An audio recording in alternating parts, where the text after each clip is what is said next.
ये कहानी है रवि की। रवि एक मिल में काम करता था। 5 सालों से वो शहर की एक मिल में मजदूरी किया करता था। हेलो। हाँ बोलो रमा, कैसे फोन किया? हेलो जी, आप तो हमें गांव में लेने आने वाले थे, क्या हुआ जी, आप आए नहीं? रमा अभी ठंड बहुत हो रही है और मेरे पास तुम्हें गांव से शहर लाने के लिए अभी पैसे भी नहीं है। तुम कुछ दिन और रुक जाओ वहाँ। क्या कहा आपने? ऐसा मत बोलिए, आप कब से बोल रहे हो कि हमें लेने आओगे। दीपू मुन्नी भी रोज आपका इंतजार करते हैं। सुनिए जी, अगर आप कहीं तो मैं खुद ही आ जाऊं क्या आपके पास बच्चों को लेकर? मेरे पास कुछ पैसे पड़े हैं, आप जो भेजते थे मैंने उसमें से बचाए हैं। अगर ऐसा है तो फिर आ जाओ, और तुम्हारे पास घर का पता तो है ही, वहाँ ही चले जाना। रमा अपने दोनों बच्चों को लेकर गांव से शहर के लिए निकल जाती है। उसके साथ उसकी बहन दिव्या भी होती है। रमा के माता पिता की मृत्यु के बाद अब वो बेचारी कहाँ जाती, इसलिए रमा उसे अपने साथ ही ले लेती है। ठंड का समय चल रहा था, दिसंबर का महीना, जिसमें कड़ाके की ठंड पड़ती है। रात होते ही रवि मिल से अपने घर को निकलता है। अरे यार, आज तो कुछ ज्यादा ही ठंड पड़ रही है। हाँ यार रवि, ये ठंडी ठंडी हवाएं और चारों तरफ पड़ती हुई धुंध, बहुत सी ठंड है भाई। चल जल्दी जल्दी घर चलते हैं। रवि अपने घर पहुंचता है। वो एक झोपड़ी में रहता था। रवि अपने बच्चों को देखकर बहुत खुश हो जाता है। वहीं वो अपनी साली दिव्या को भी देखता है। अरे दिव्या, तुम यहाँ? ओह अच्छा, याद आया। कोई बात नहीं, अब तुम हमेशा ही हमारे साथ रहना। पापा, मुझे आपकी बहुत याद आ रही थी। हाँ पापा, आप हमें लेने क्यों नहीं आए? बच्चों, मुझे थोड़ा सा काम था। तुम दोनों ने कुछ खाया? हाँ जी, मैंने दाल चावल बनाए थे। आप भी हाथ मुंह धो लो, मैं आपके लिए भी खाना लगा देती हूँ। खाना पीना खाने के बाद सभी लोग फर्श पर सो जाते हैं। यहाँ रवि के पास बस एक ही कंबल होता है। अब पांचों लोग नींद में उस कंबल को अपनी अपनी तरफ खींचते हैं। एक तरफ रमा और रवि लेटे हुए थे, दूसरी तरफ दोनों बच्ची और दिव्या लेटी हुई थी। रमा को ठंड लग रही होती है तो वो सारा कंबल अपनी ओर खींच लेती है। ठंड तो उस समय सबको लग रही होती है, ठंड जो इतनी कड़ाके की पड़ रही होती है। तभी रवि उठकर देखता है कि उसके बच्चे और उसकी साली दिव्या ठंड से कांप रहे होते हैं और सारा कंबल रमा ने ओढ़ा हुआ होता है। रमा, उठो उठो जल्दी। क्या हुआ जी, आप चल क्यों रहे हो? वहाँ देखो। रमा अपने बच्चों और बहन की तरफ देखती है और वो घबरा जाती है। उसके बच्चे और बहन ठंड से कांप रहे होते हैं। हाँ जी, आप देख क्या रहे हो? जल्दी से कंबल बच्चों पर डाल दो ना, ठंड बहुत है। रवि सारा कंबल बच्चों और दिव्या पर डाल देता है और रवि और रमा दोनों ही बिना कंबल के ठंड से ठिठुर के सो जाते हैं। सुबह रवि और रमा दोनों ही जल्दी उठ जाते हैं। रमा, तुम ठीक तो हो ना? तुम्हें सर्दी तो नहीं हो गई? रात को बहुत ज्यादा ठंड थी, मैं इसीलिए तुम सबको यहाँ नहीं बुलाना चाहता था। मेरे पास तुम्हें ठंड से बचाने के लिए कपड़े भी नहीं है, मुझे माफ कर दो। हाँ जी, आप क्यों माफी मांग रहे हो? आप चिंता मत करो, मैं बिल्कुल ठीक हूँ। आप तैयार हो जाइए, आपको मिल भी तो जाना है। मिल जाते हुए रवि परेशान सा लग रहा होता है। वो सोच रहा था कि मालिक से एडवांस पैसे ले लेगा, जिससे वो एक और कंबल खरीद कर ले आएगा। लेकिन जब वो मिल जाकर देखता है तो मिल में जोरों की आग लगी हुई होती है। वो अपने दोस्त प्रीतम से पूछता है, प्रीतम, ये मिल में आग कैसे लग गई है? ये कैसे हुआ? अरे क्या बताओ यार, शॉर्ट सर्किट हो गया और मिल में आग लग गई। अभी मालिक आए थे, उन्होंने कहा कहीं और काम ढूंढ लो, मेरे पास इतना पैसा नहीं है कि मैं दोबारा काम शुरू कर पाऊँ। रवि प्रीतम से ऐसा सुनकर और निराश हो जाता है और सोच में पड़ जाता है कि अब तो वो इतनी जल्दी कंबल कहाँ से लाएगा। ना काम है और ना ही पैसे। प्रीतम, अब हम क्या करेंगे? क्या काम करेंगे? देख भाई, मेरे पास कुछ पैसे हैं जिनसे मैं एक छोटी सी चाय की दुकान खोलूंगा। मेरे पास थोड़ी सी सेविंग्स है, तू बता तू क्या करेगा? पता नहीं यार, मेरे पास तो पैसे भी नहीं। जितने पैसे यहाँ से मिलते थे वो पैसे तो मैं अपने गांव भेज देता था। अब तो मेरे पास एक खोटी कौड़ी तक नहीं है। चल मैं घर चलता हूँ, फिर मिलेंगे यहाँ। रवि घर आ जाता है। उसे देखकर रमा समझ जाती है कि कुछ तो बात हुई है। रमा अभी तो कुछ नहीं कहती है। जब बच्ची और बहन खाना खा के सो जाते हैं तब रमा कहती है, क्या हुआ जी, जब से आए हो आप परेशान लग रहे हो, क्या बात है बताओ ना मुझे। रवि रमा को सारी बात बता देता है। रमा भी रवि को ऐसे उदास देखकर खुद भी उदास हो जाती है और कहती है, हाजी आप इतना परेशान क्यों हो रहे हो, सब ठीक हो जाएगा, भगवान पर भरोसा रखो। मेरे पास कुछ पैसे बचे हैं, उनसे आप थोड़ी सी रुई और कपड़ा ला देना, मैं उससे एक रजाई बना लूंगी। उसके बाद आप काम ढूंढने चले जाना। सुबह होते ही रवि रमा को रुई और कपड़ा देकर वहाँ से चला जाता है और रमा रुई को कपड़े में भरकर रजाई की तरह सिल रही होती है। तभी दीदी क्या हुआ, सब ठीक तो है ना? जब से हम यहाँ आए हैं जीजा जी कुछ दुखी से रहते हैं, क्या उसकी वजह मैं हूँ? अरे दिव्या तू पागल है क्या? ऐसा कुछ भी नहीं है, तू तो जानती है ना तेरे जीजा जी तो ऐसे नहीं है जैसा तू सोच रही है। वो तो उनकी मिल में आग लग गई है, वो इसीलिए परेशान है। तू ज्यादा अपना दिमाग मत चला, हाँ? जाकर अब अपना काम कर। रमा एक सुंदर सी रजाई बना देती है। उधर रवि पूरे दिन यहाँ वहाँ काम ढूंढता है पर उसे कोई काम नहीं मिलता है। वो निराश होकर घर आ जाता है। रवि घर आकर देखता है रमा ने एक सुंदर सी रजाई बना ली होती है। अरे वाह रमा, तुमने तो बहुत ही सुंदर रजाई बनाई है। अरे तुम तो बहुत ही अच्छी रजाई बनाती हो। जी, वो गांव में खाली समय में मैंने रजाई बनाना सीख लिया था। आप बताइए कहीं काम मिला क्या आपको? नहीं रमा, बहुत ढूंढा पर कहीं कोई काम नहीं मिला। कल फिर जाऊंगा, देखते हैं कहीं कुछ न कुछ काम मिल ही जाएगा। रमा बच्चों को नई रजाई में सुला देती है और खुद दोनों मियाँ बीवी पुराने कंबल में सो जाते हैं। अगले दिन रवि का दोस्त प्रीतम रवि का हाल पूछने उसके घर आया हुआ होता है। तभी अरे वाह रवि, ये रजाई तो बहुत अच्छी है, कहाँ से लाए हो? अरे प्रीतम, मैं ये कहीं से लाया नहीं हूँ। ये रजाई तो तेरी भाभी ने बनाई है। क्या कह रहे हो? ये रजाई भाभी ने बनाई है? भाई ये तो बिल्कुल वैसी ही रजाई है जो दुकानों में मिलती है। अरे वाह भाभी जी, आप तो बहुत ही बड़ी कलाकार हैं। अरे तू वो सब छोड़, ये बता तेरी चाय की दुकान का क्या हुआ? हाँ भाई, मैं इसीलिए तो आया हूँ। मैंने हाईवे पर एक चाय का स्टॉल खोला है। तू बता तेरा क्या हुआ, कहीं पर काम मिला कि नहीं? नहीं भाई, अभी तो मुझे कहीं भी कोई काम नहीं मिला। मिल जाएगा, वैसे भी मैं ढूंढ तो रहा ही हूँ। अच्छा, आप भाभी एक रजाई मेरे लिए भी बना देना, मुझे ये रजाई बहुत पसंद आई है। जी भाई साहब, मैं आपके लिए भी एक ऐसी ही रजाई बना दूंगी, आप ले जाना। अच्छा रवि, तुम एक काम क्यों नहीं करते हो? क्यों ना तुम रजाई बेचना शुरू कर दो। भाभी जी बहुत अच्छी रजाई बनाती है, लोग खूब खरीदेंगे ऐसी रजाई। तुम बोल तो ठीक ही रही हो, अभी तो मेरे पास कोई और काम नहीं है और ठंड भी बहुत पड़ रही है। चलो ऐसा ही करके देखता हूँ कुछ दिन। पर प्रीतम, मैं ये रजाई बेचूंगा कहाँ? हाईवे पर मेरे चाय के स्टॉल के पास तुम ये रजाई बेच सकते हो। पर प्रीतम, एक और दिक्कत है, मेरे पास पैसे भी नहीं है सामान लाने के लिए। अरे तुम चिंता मत करो, ये लो पैसे, इनसे तुम सामान ले आना है। ठीक है, फिर मैं आज ही रजाई बनाने का सामान ले आता हूँ। क्यों रमा, ठीक है ना? हाँ, जैसा भी कहो, मैं तो आपके साथ कोई भी काम करने को तैयार रहती हूँ। रवि और प्रीतम दोनों चले जाते हैं। रवि बहुत सारी रुई और कपड़ा घर ले आता है। उसके बाद रमा रजाई बनाने का काम शुरू कर देती है। रवि के साथ साथ रमा की बहन दिव्या भी उसकी मदद कर रही होती है और बच्चे भी रजाई में रुई भरने में लगे हुए होते हैं। 2 से 3 दिन में सबने मिलकर 10 रजाइयाँ बना ली होती हैं और रवि सारी रजाइयाँ लेकर हाईवे पर प्रीतम के बगल में ही बेचने लगता है और देखते ही देखते उसकी रजाइयाँ बिकने लगती हैं। वो रजाइयाँ बहुत सुंदर लग रही होती हैं, जिसकी वजह से लोग खरीदने आ रहे होते हैं। देखा तुमने रवि, बिक गई ना सारी रजाइयाँ। अब तो बस रजाइयाँ बनाते रहो। रवि घर जाकर रमा को सारी बात बता देता है। रमा बहुत खुश हो जाती है और रवि और रजाइयाँ बनाने की तैयारियां करने लगता है और रवि का रजाइयों का कारोबार खूब अच्छा चलने लगता है। इस तरह रवि अपना खुद का काम करने लगता है और अपने परिवार की सारी जरूरतों को पूरा करता है। गरीब पर ठंड का कहर। रामू एक बहुत गरीब मजदूर था, जिसके घर में उसकी पत्नी मधु और बेटी रानी रहा करती थी।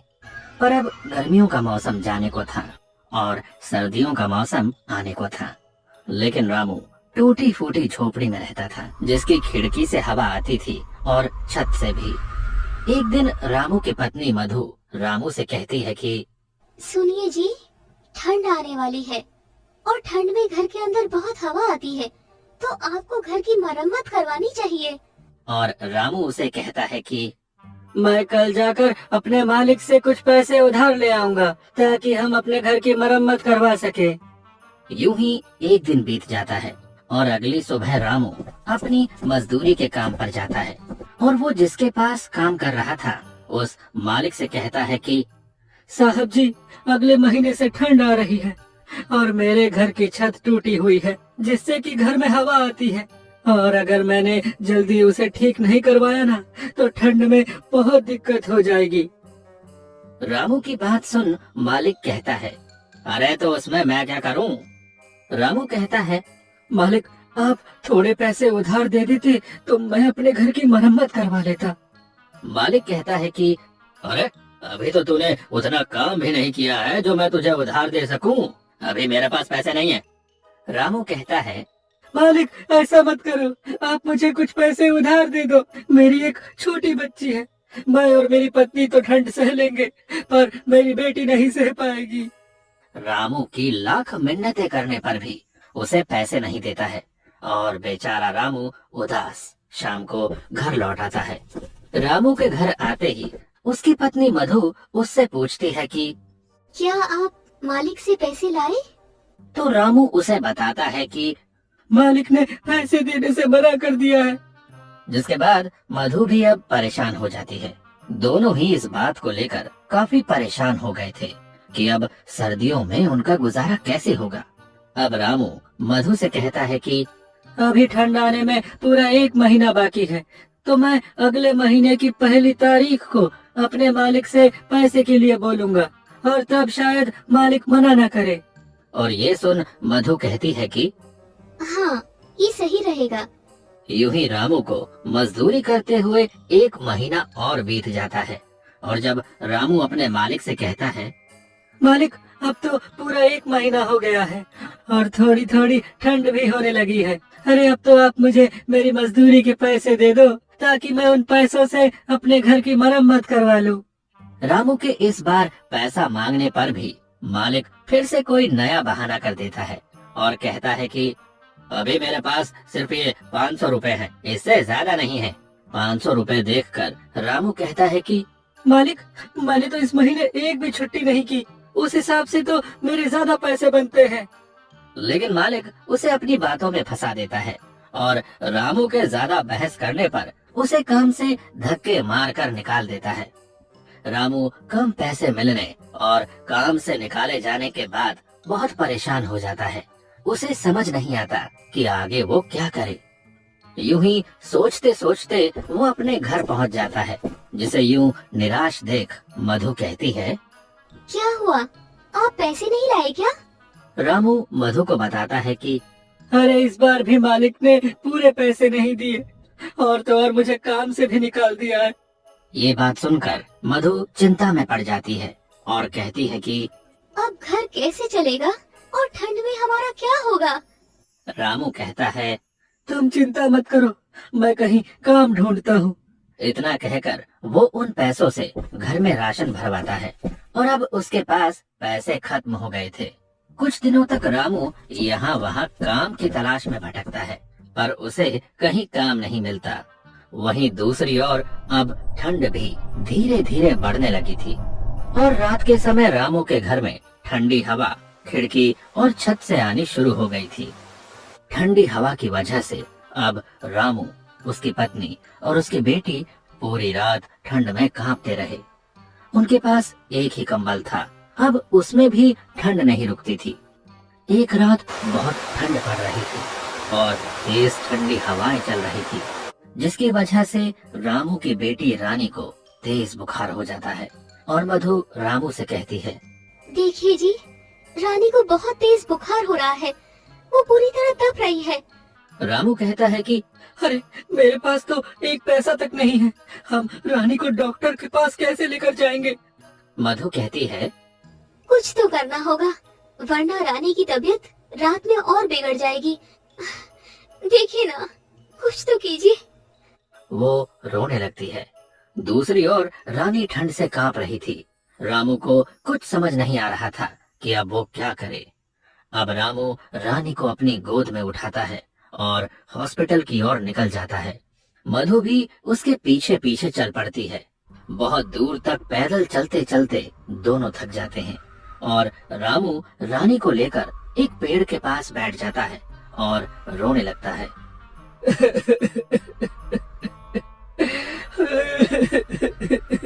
मुझे रोना आ रहा है अपनी लाचारी पर कि हमारे पास पैसे नहीं है कि हम अपनी बेटी को हॉस्पिटल तक ले जा सके। रानी के दिल की धड़कनें अब तेज हो रही थी और फिर से रामू उठता है और अपनी बेटी को लेकर हॉस्पिटल की ओर चल देता है। कुछ घंटों चलने के बाद वो मधु के साथ रानी को लेकर हॉस्पिटल पहुंच जाता है, लेकिन अफसोस उसके पास पैसे न होने पर डॉक्टर रानी का इलाज करने से इनकार कर देते हैं और रामू, मधु और रानी को अस्पताल से बाहर कर देते हैं। अस्पताल की सीढ़ी पर रामू अपनी बेटी को गोद में लिए बैठा रो रहा था और दूसरी ओर ठंड धीरे धीरे बढ़ती जा रही थी। ज्यादा ठंड होने की वजह से अब तीनों ही बुखार से जूझ रहे थे और तीनों ही हॉस्पिटल की सीढ़ी पर बेहोश हो जाते हैं। अगली सुबह जब रामू की आंख खुलती है तो वो खुद को हॉस्पिटल के अंदर बेड पर पाता है। ये देख रामू के मन में बहुत से सवाल आते हैं। अरे, मैं अंदर कैसे आया? मुझे कौन लाया? और मधु और रानी कहाँ हैं? इतने में उसके सामने वो डॉक्टर आता है जिसने उसकी बेटी को पैसा ना होने की वजह से एडमिट नहीं किया था और रामू उससे सवाल करता है कि मुझे अंदर कौन लाया? जिसके बाद डॉक्टर बताता है कि आपको एक औरत ने हॉस्पिटल में भर्ती करवाया क्योंकि आप सभी को ठंड लगने की वजह से तेज बुखार हो गया था और आप तीनों ही सीढ़ियों पर बेहोश थे। रामू उस औरत के बारे में पूछता है कि वो कौन है, तो डॉक्टर सामने की ओर इशारा करके उस औरत के बारे में बताता है। अब रामू जाकर उस औरत से बात करता है और पूछता है, आपका बहुत बहुत धन्यवाद, लेकिन आपने हमारी मदद क्यों की? तो वो औरत बताती है, मेरा आपके परिवार से कोई रिश्ता नहीं है, लेकिन एक टाइम था जब मेरे साथ भी ऐसा ही हुआ था और मेरी फैमिली बहुत गरीब थी। मैं भी किसी सड़क किनारे ठंड से जूझ रही थी और किसी नेक दिल इंसान ने इसी तरह हमारी मदद की थी। तब से आज तक वो औरत गरीबों की मदद करती है। ये सुनकर रामू उसे धन्यवाद कहता है और फिर रामू अपनी बेटी से मिलता है और अपनी पत्नी से भी।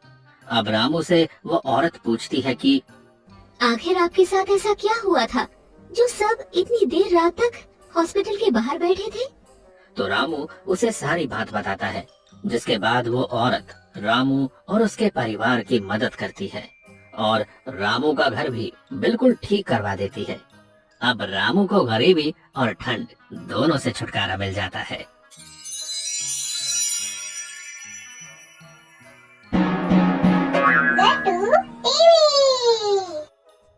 गांव के बीचों बीच एक बड़ा सा घर होता है जहां एक परिवार रहा करता था जिसमें शामू और सीमा रहा करते थे।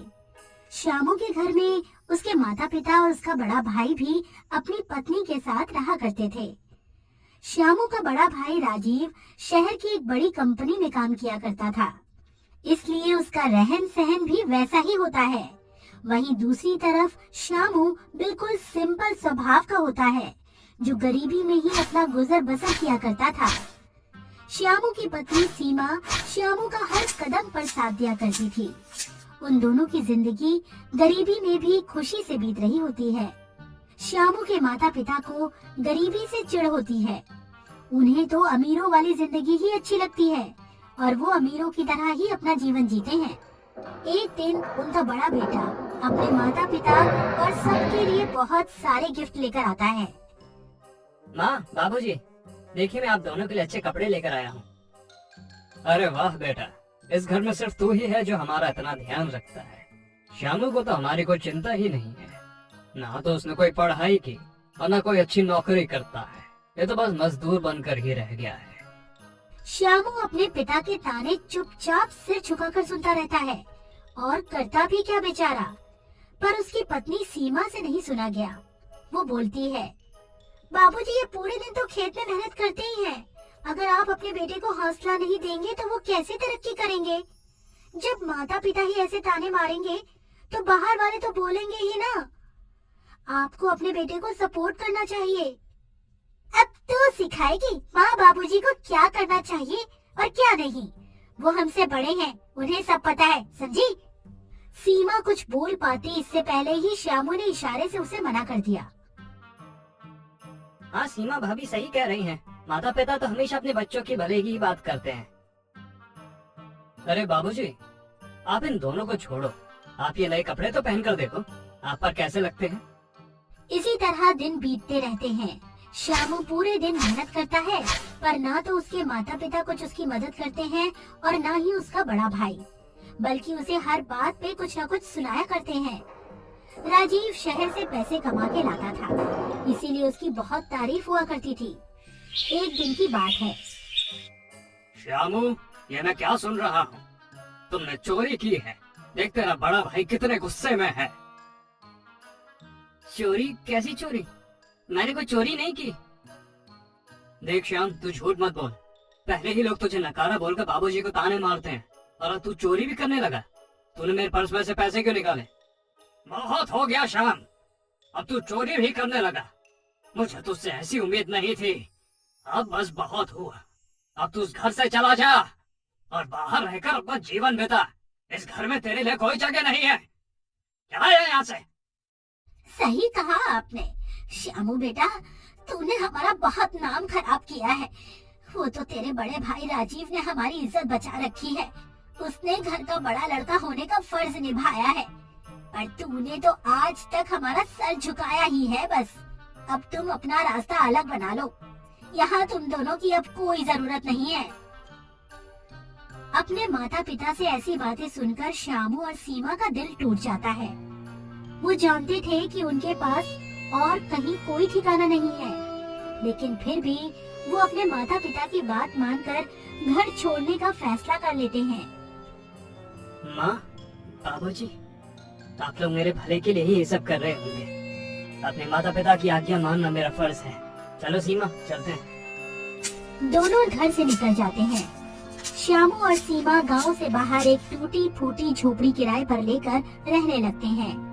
अब उनके पास खाने पीने के लिए भी बहुत कम सामान होता है। देखा जी आपने, अपना तीर सीधा जाकर निशाने पे लगा है।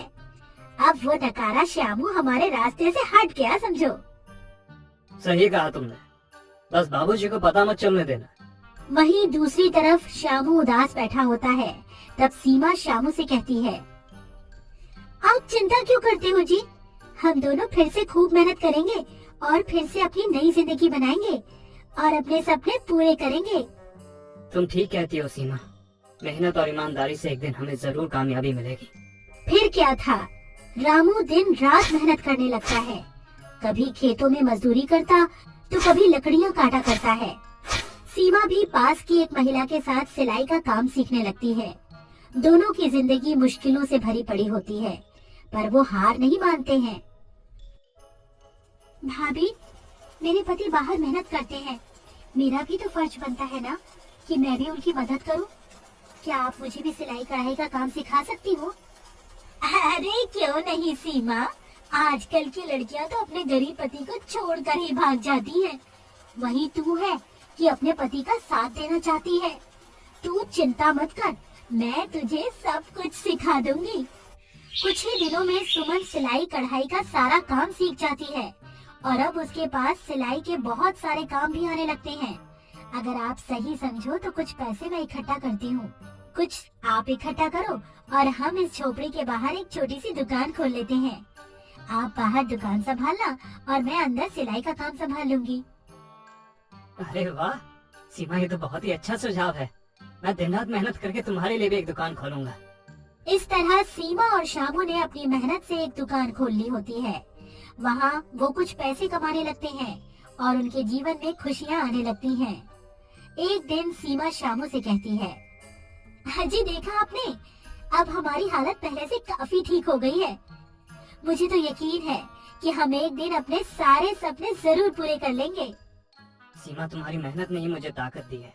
हमारे पास कुछ नहीं था, तुम्हारी मेहनत और भरोसे ने ही हमें यहाँ तक पहुँचाया है। इस तरह दोनों की मेहनत रंग लाती है और समय के साथ उन दोनों की दुकान धीरे धीरे बड़ी हो जाती है। उनकी दुकान की चर्चा गांव भर में होने लगती है। गांव में वो दोनों अपनी एक छोटी सी कुटिया बनाकर अपने नए घर में खुशी खुशी रहने लगते हैं। एक दिन दो महिलाएं सीमा से मिलने आती हैं और कहती हैं, अरे सीमा, तुम तो बहुत अच्छे कपड़े सिलती हो। लोग हमारे कपड़ों की बहुत तारीफ करते हैं। थैंक यू दीदी, आप हमारे कस्टमर हो। आप खुश रहो, हमें और क्या चाहिए। हमें तो तुम दोनों की जोड़ी बहुत अच्छी लगती है। तुम्हारा पति तो दुकान में दिन रात मेहनत करता ही है। तुम भी अपने पति के साथ कंधे से कंधा मिलाकर उसका साथ देती हो।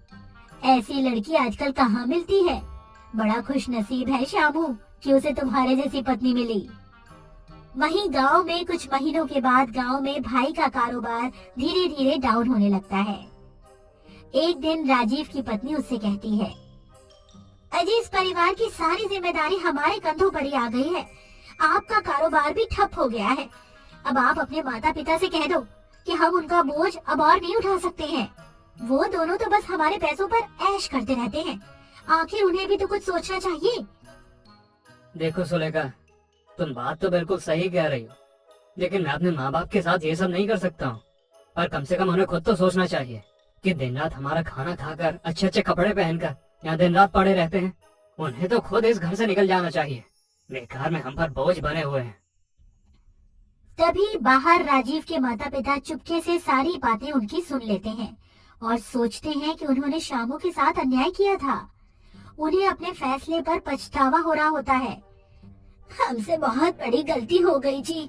हमने अपने ही बेटे के साथ इतना बड़ा अन्याय किया, जो सच में अपनी ईमानदारी से हमारी जिंदगी को संवार रहा था। उसे हमने अपने घर से निकाल दिया। तुमने बिल्कुल सही कहा।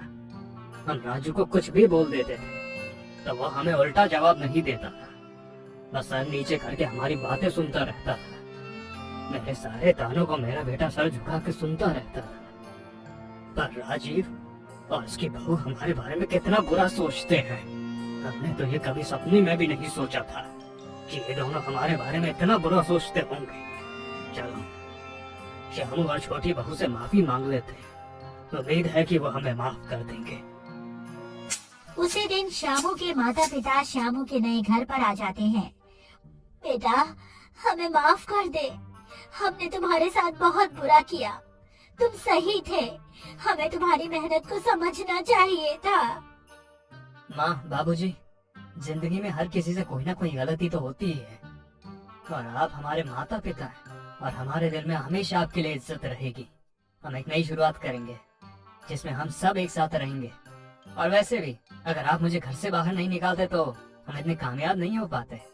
हाँ बाबूजी, अब हम सब साथ में रहेंगे और मिलकर खुशियाँ बांटेंगे।